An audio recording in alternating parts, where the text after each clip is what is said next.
અમદાવાદમાં મેડિકલ કોલેજની ગર્લ્સ હોસ્ટેલમાં બાયડની વિદ્યાર્થીનીએ અગમ્ય કારણોસર કરેલી આત્મહત્યાથી ચકચાર મચી છે. આ વિદ્યાર્થીનીએ હવે શું કામ આત્મહત્યા કરી તેનું કારણ હજી સુધી જાણી શકાયું નથી. હોસ્ટેલમાં રૂમ પાર્ટનરે દરવાજો બંધ જોયો હતો અને રૂમ પાર્ટનરે તરત જ કંઈક અજગતું થયાની આશંકાઓ ગઈ અને તેણે તરત જ બૂમાબૂમ કરીને આજુબાજુમાંથી બીજી યુવતીઓને ભેગી કરી અને તે બધાએ ભેગા થઈને હોસ્ટેલના વોર્ડનને જાણ કરતા તે પણ દોડી આવ્યા અને તેમણે તરત જ પોલીસને જાણ કરી હતી.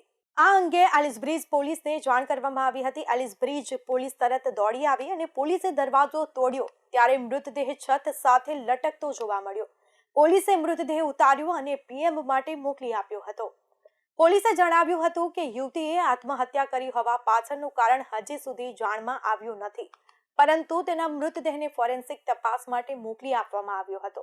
પોલીસે જણાવ્યું હતું કે એનએચ મ્યુનિસિપલ મેડિકલ કોલેજની ગર્લ્સ હોસ્ટેલમાં રૂમ નંબર 424માં સુશીલા રમેશ વસાવા નામની બાયડની રહેવાસી 21 વર્ષીય યુવતી સુશીલાએ આત્મહત્યા કરી અને પોલીસે હાલમાં તો આત્મહત્યાનો કેસ નોંધીને તપાસ શરૂ કરી છે.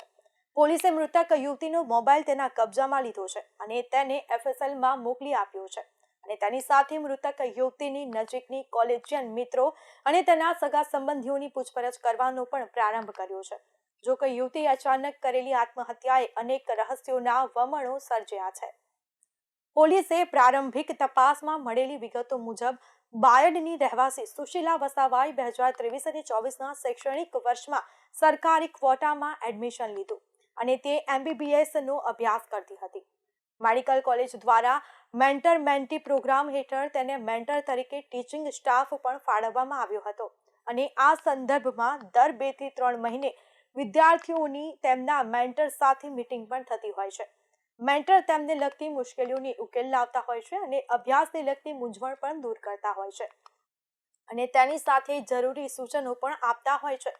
વિદ્યાર્થીનીઓ તેમને અભ્યાસની સાથે સાથે બીજી કોઈ તકલીફ હોય તો તેમને જણાવતા હોય છે અને જરૂરી માર્ગદર્શન પણ મેળવતા હોય છે. હવે સુશીલાને તેના મેન્ટર સાથે ફેબ્રુઆરીમાં જ મુલાકાત થઈ હતી અને તે દરમિયાન તેણે તેને કોઈ પણ પ્રકારની તકલીફ છે તેવું જણાવ્યું ન હતું. આના કારણે હવે પોલીસે આ તપાસમાં વધારે ઊંડા ઉતરવું પડે તેમ છે.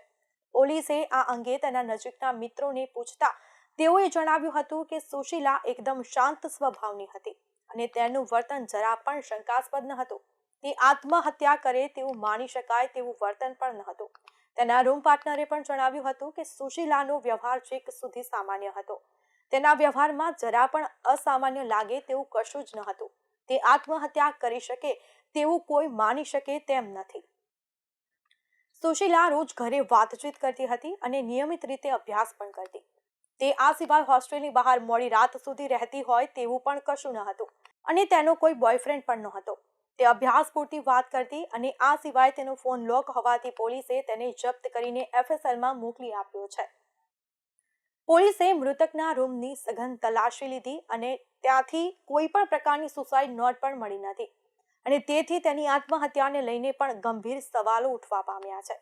આ બનાવના પગલે પોલીસે કોલેજ વહીવટી તંત્રની પણ સઘન પૂછપરછ કરી.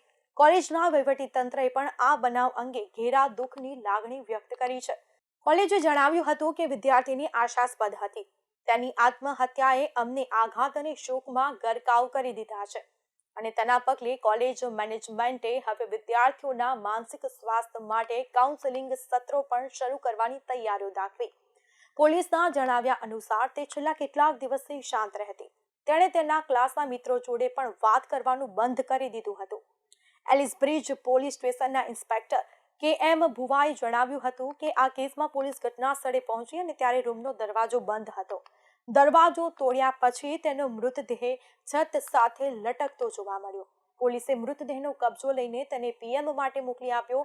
પીએમ થયા પછી તેના મૃતદેહ તેના સગા સંબંધીઓને સોંપી દેવામાં આવ્યો હતો. આ બનાવના લીધે મૃતકના સગા સંબંધીઓ પણ આંચકો પામ્યા. તાજેતરમાં જ એમબીબીએસની પરીક્ષા પૂરી થઈ હતી અને હવે તેના પેપરના પરિણામ પર નજર રહેશે. હવે તે વિદ્યાર્થીની તેના ભણતરને લઈને ચિંતિત હતી કે નહીં તેના ઉપર ધ્યાન કેન્દ્રિત થયેલું છે. ડોક્ટરીનું ભણતર આમ પણ અઘરું હોય છે અને તેના નબળા પરિણામના ડરે તો આત્મહત્યા કરી નથી ને તે સંભાવના પણ પોલીસ કામ કરી રહી છે. જોકે આની ખબર તો હવે પરિણામ આવશે ત્યારે જ ખબર પડશે.